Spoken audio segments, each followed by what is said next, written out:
Juicy Co-Creators, Lido here. I'm in Holland today, still in Holland, in near Den Haag. Is that right? Yes, we are. And I'm with Geertje.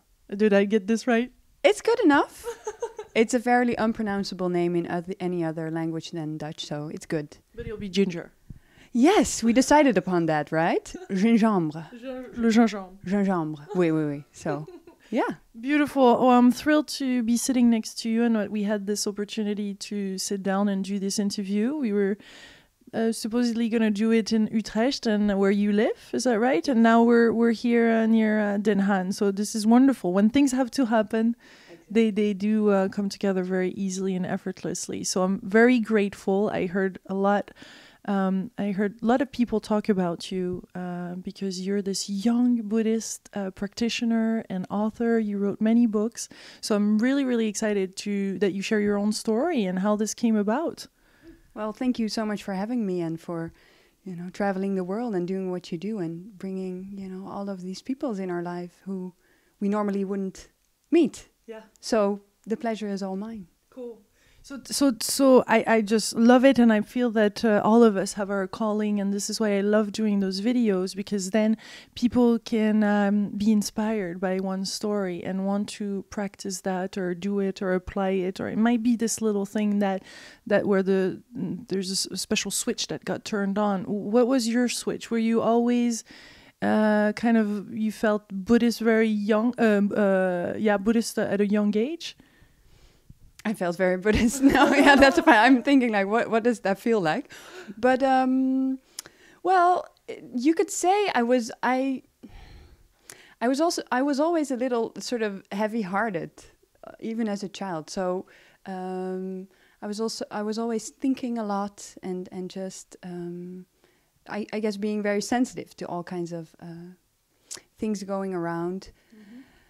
So I got interested in big questions like why are we here and who are we and where does it all have to go from a very young age on, and it kind of naturally developed into the choice of study I did. I studied cultural anthropology and religion studies and gender studies, which is all about identity and how to make sense out of life, basically. Mm. But that was still very much from an academic perspective, so, which I really like. I like to think about, stuff. But at one point, I also felt that, it's not only a question that can be approached from an intellectual point of view. So I developed this interest in the practice of meditation and yoga. And that really became sort of my source of inspiration, and I did feel from a very young age on that I wanted to make this sort of the red thread of my life. However, complicated that is on a personal level, because it's not really a plan, but the inspiration was there very early on, and it also helped that I never kind of envisioned myself in a job that is, fairly. We couldn't put you in a box. Well, yeah. So I had that advantage of just not having this. I didn't see a future for me in a very set up form. So I kind of just rolled into the stuff I did, and here I am, still kind of rolling and. Yeah. But you're a Buddhist. What does this mean? What do you do concretely or in your practice daily? There are different traditions, I guess, in the Buddhism. Yes, there are many traditions in the Buddhist traditions. So it's a funny thing calling yourself a Buddhist, I think, and it took me a long while to identify with that, because for me, what it says to call myself a Buddhist or to, say that I'm inspired by these traditions is really saying that you let go of all your reference points and all your markers of identity. So it's a paradox in a sense to say I'm a Buddhist. You say I'm nothing. I'm empty. I'm empty space. I'm, formless. I'm not.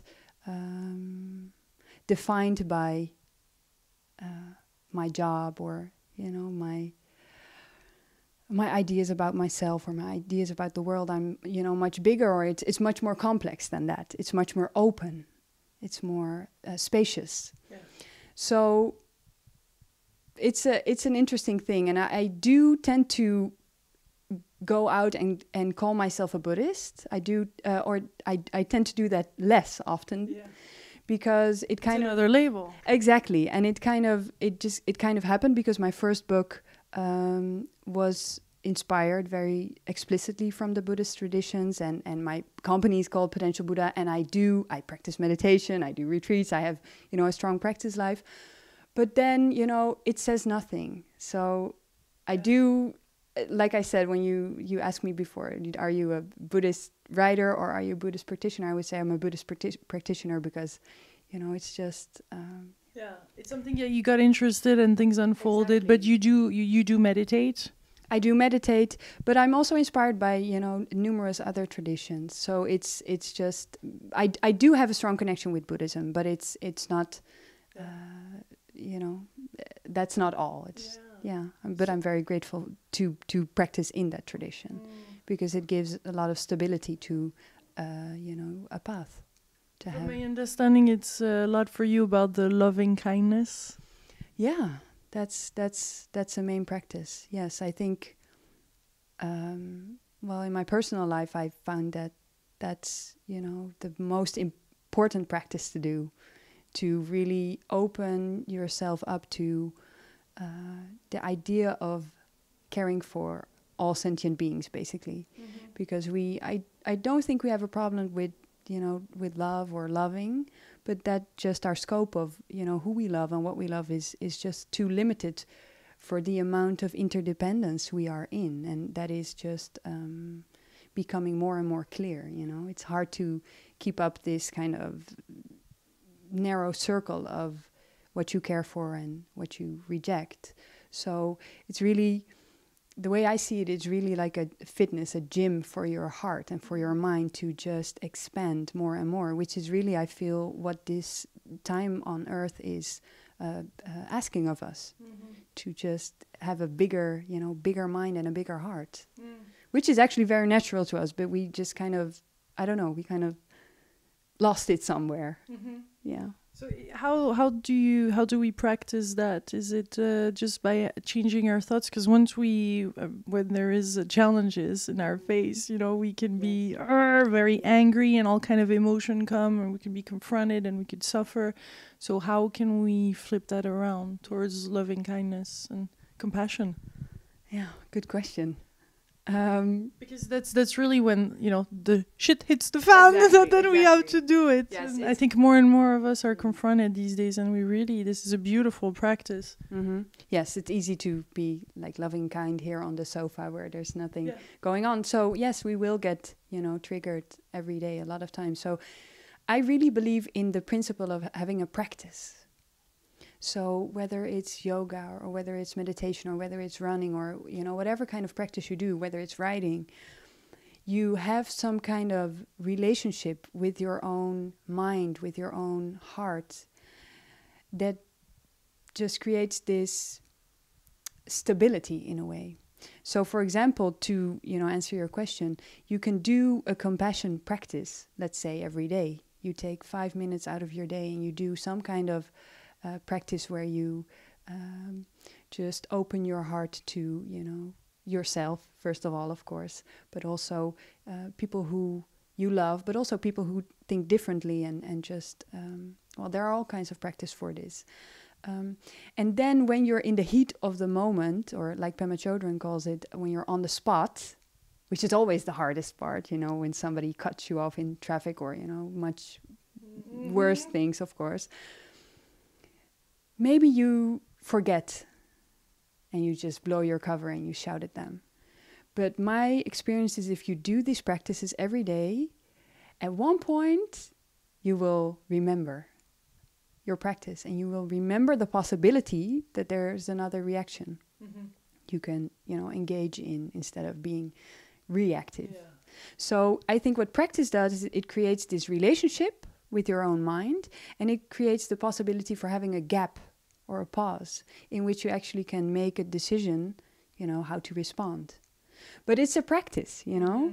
It's not something like because we all know this intellectually. We all know, you know, responding with anger just escalates the situation. But we have to cultivate it, you know. We have to water it every day and just you know, plow the soil, and then something can grow out of it. But it's a very soft practice, but it's at the same time very, you know, courageous. And another of your favorite practice, from my understanding, because you have a book about that, is to write. Writing could be also a very good practice. Yes. That's also my personal experience is that writing is a beautiful way to literally create that conversation with your life. And this writing isn't kind of the conventional writing of, you know, I'm going to write something good and inspiring and share this immediately. It's closer to journaling, but it's also a little bit different. It's about writing every day, like I say, the practice element, just showing up, whether you like it or not, whether you're inspired or not, and just doing it. Even if it's like 2 minutes a day, you write, and then you can write about everything, basically, because everything is just such a doorway to your life. So, you know, there are no sort of heightened subjects or lower subjects. So I think writing has this advantage that it's very common already in our culture. Like, writing is something, you know, we do more than ever, actually, you know, with all the texting and all the social media, we're all writers. So it has the threshold to use writing as a practice is much lower than starting a meditation practice, which is, you know, you actually have to have a lot of, you know, interest to develop that in a way. It's not something, you know, that's for everybody. Writing is so accessible and so down to earth in a way, you know, it's so physical. You just, you know. So you do encourage to write on a piece of paper instead of typing it?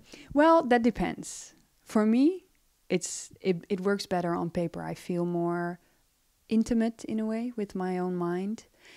And I have this funny thing, like when I switch on the computer, it makes this like this da-da-da-da sound, you know, and that just activates my inner critic. So I have to feel like, okay, and I have to do something. But I know a lot of people who don't have that, who really, you know, enjoy the freedom of writing and this kind of stuff. So, you know, many writing teachers say, no, you have to have like paper and pen and, you know, old school. But I don't know. It's just, I do think it activates a different part of your mind, but you should, you know, definitely experiment with that. I do believe that through practice and regular practice, our brain reshapes itself, and there's new neural pathways that are being created. Yeah. Did you see some change throughout the years? I mean, of course, you're growing, you're evolving as we're all, but you have regular practices, which is a little bit different than most people. Yeah. Did you see some changes or some moments where it was really like poignant that you had this practice, and thank God there was this practice? Oh my God, that's just so often. Yeah. And the funny thing is, I don't realize it as much when I do it. I realize it when I don't do it. It's like when my practice gets a little sloppy, or, you know, I don't do my yoga, I just feel like I have a hangover, you know, or when I don't, you know, sit on my cushion enough, I just become this egomaniac. Or so it's really, how do you say that? Again, it's like going to the gym, you know. If you go to the gym and you pump up your muscles, they form really quickly. But it's also if you stop going, they deflate really quickly. So they really are part of sort of like this inner hygiene. So when I don't do them for too long, I really feel that I didn't brush my teeth for like 2 weeks, which is really, you don't want to do that, you know. So it's funny. So what motivates me more is not maybe even doing it, but not doing it. Like and the result of that really like you know, brings my attention back to these practices. And maybe also I think I'm very hard-headed, maybe more hard-headed than other people. So I need a lot of practice and grounding to, you know, to keep sane in a way. Yes. Buddha, is it something you can relate to, or something that you feel we should all be more Buddha-like in our lives? We should all be more Buddha-like. And if not, no. So, yeah, that's, I mean... Divinity in us. And yeah, the word Buddha means awake. So, you know, I can think of a better way to spend your life than, you know, being present for it, being awake for it. So, and the wonderful thing about it is that it's not something we actually do, you know. We don't go out and, you know, become present or, you know, become awake. It's something we allow. That's kind of my experience. It's just much more relaxing and dropping back and just letting things unfold. So it's such good news. Mm-hmm. We're awake already, and the only thing we have to do is just, you know, realize it. Mm-hmm. And also, you know, seeing that you're not awake is a form of being awake. So, and this comes back to the loving kindness practices. I mean, you see many people who are on a spiritual journey, or, you know, people who are activists who are very doing something really good, but being very unkind to themselves because they see, I haven't, you know, reached complete enlightenment or, you know, saved all sentient beings, but just realizing your limitations and the places where you are stuck is the path, is, you know, being awake. And this is something the meditation practice really taught me. Just all these moments when you realize I'm thinking, that's not bad news, that's, you know, wakefulness, they say. So when that thought emerged, what could we say to ourselves? We could say thinking, you know, we could realize that we are thinking and just pay attention to it, not suppress it, but also not take it too seriously. You know, it's just thinking. Mm-hmm. And we don't know yet what that is, thinking. I don't believe any scientist has discovered the source of our thoughts. We can see them in our brain, but we don't know where they come from. So it's just this mystery we engage in, but take, you know, so seriously.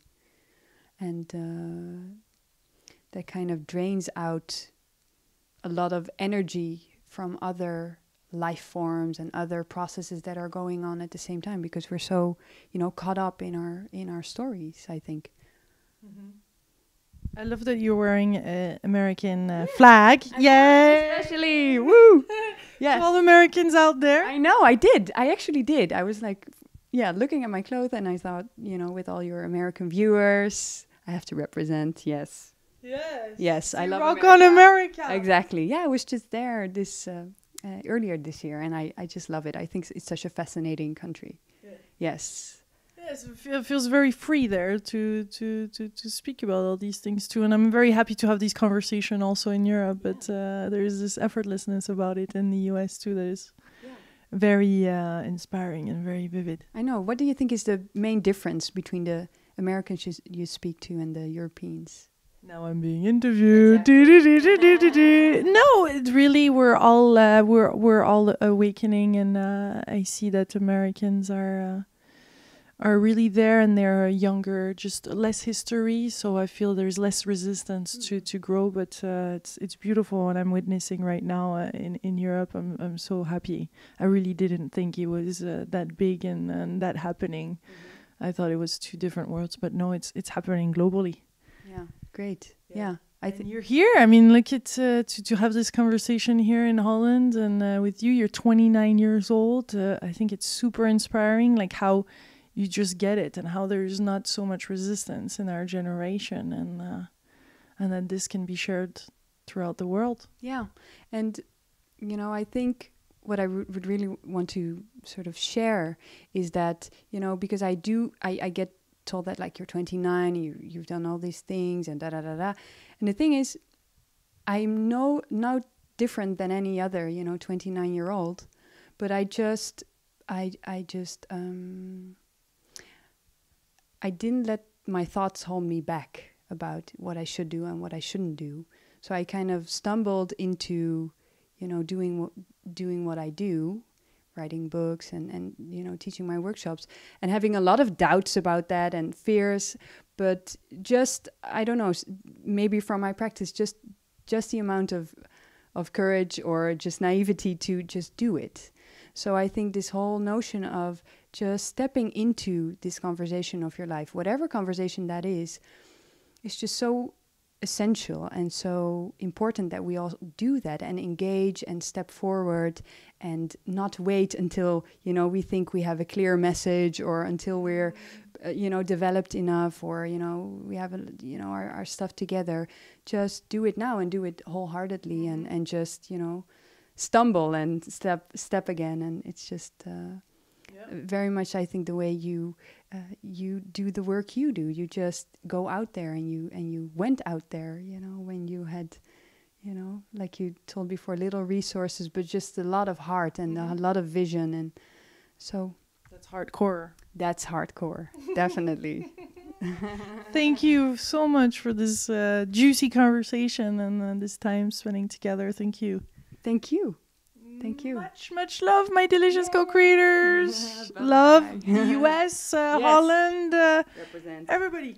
Yes, the whole world, all sentient beings.